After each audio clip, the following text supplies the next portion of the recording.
जाहिर सी बात है कि हमने इलेक्शन जीतने के लिए लड़ा था, लेकिन बड़गाम के लोगों को कुछ और ही चाहिए था। हम बड़गाम की तरक्की चाहते थे, हम बड़गाम के लोगों की बेहतरी चाहते थे। हम चाहते थे कि अगले 4 साल उनका एक करीबी रिश्ता जो है वो हुकूमत के साथ बना रहे, लेकिन बड़गाम के लोग कुछ और चाहते थे। अब हम अपनी जगह इस नतीजे को एनालाइज करेंगे, कहाँ पे खामियां रहीं, कहाँ पे दुरुस्त करने की ज़रूरत है। अगर कहीं पे ऑर्गेनाइजेशनली नेशनल कॉन्फ्रेंस में कुछ चेंजेस लाने की ज़रूरत है, उन पे सोचा जा सकता है। अगर कहीं पे हुकूमत में कुछ बदलाव लाने की ज़रूरत है, उसमें भी हम एक एक्सरसाइज कर लेंगे। लेकिन नतीजा आज ही निकला है, इसमें जल्दबाजी में नुकसान ही होगा। मैं अब श्रीनगर नेशनल कॉन्फ्रेंस के सदर जनाब फारूक साहब से बात करके उनसे गुजारिश करूंगा कि आने वाले दिनों में वो तंजीम की वर्किंग कमेटी की मीटिंग बुलाएं। हम बैठ के तफसीलन न सिर्फ बड़गाम बल्कि नगरोटा के हवाले से भी बात करेंगे, और उसके बाद जो फैसले लेने होंगे वो फैसले हम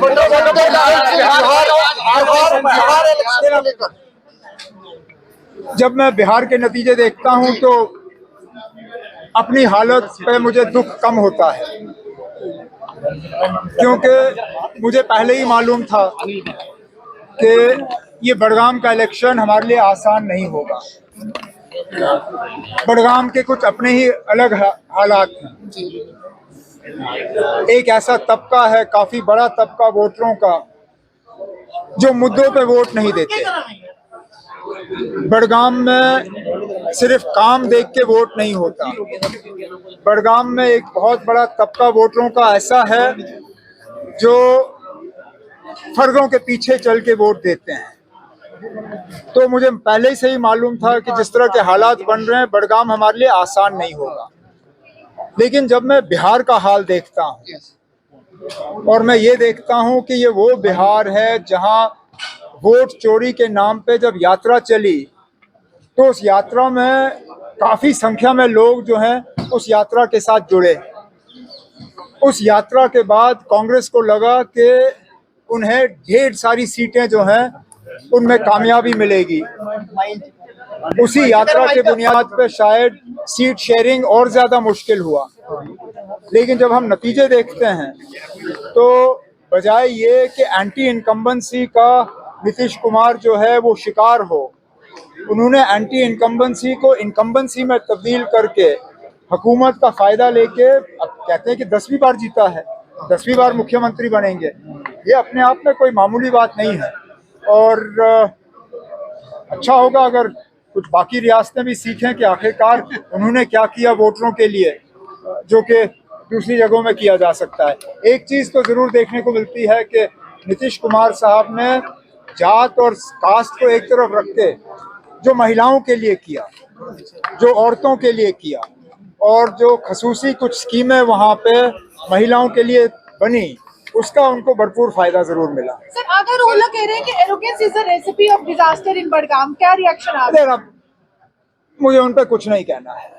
लेकिन क्या वो फैक्टर नुकसानदायक रहा? अगर नुकसानदायक नहीं रहा होता, देखो इतना मैं जरूर कहूँगा कि अंग्रेजी में एक कहावत है, you cut your nose to spite your face.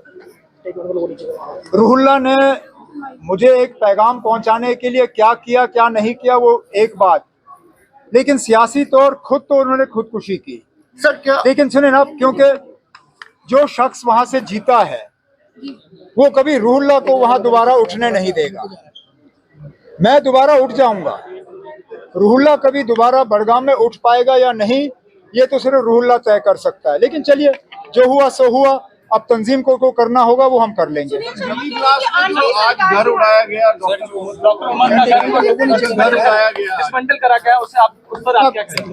अगर इन चीजों से आतंकवाद रुक जाता तो अभी तो रुक गया होता। आपने पहलगाम के बाद भी कितने गाड़ उड़ाए, रुका ही है। मुझे तो डर इस बात का है कि इन चीज़ों से नाराज़गी और गुस्सा और बढ़ जाता है, लेकिन ये फैसले हमारे हाथ में है नहीं। जो लोग ये फैसले करते हैं उन्हें अपने फैसलों पर गौर करना चाहिए, क्या इन चीज़ों से वो आतंकवाद रोक पाए या नहीं। मैं भी 6 साल वज़ीर आला रहा और सिक्योरिटी की जिम्मेदारी मेरी थी।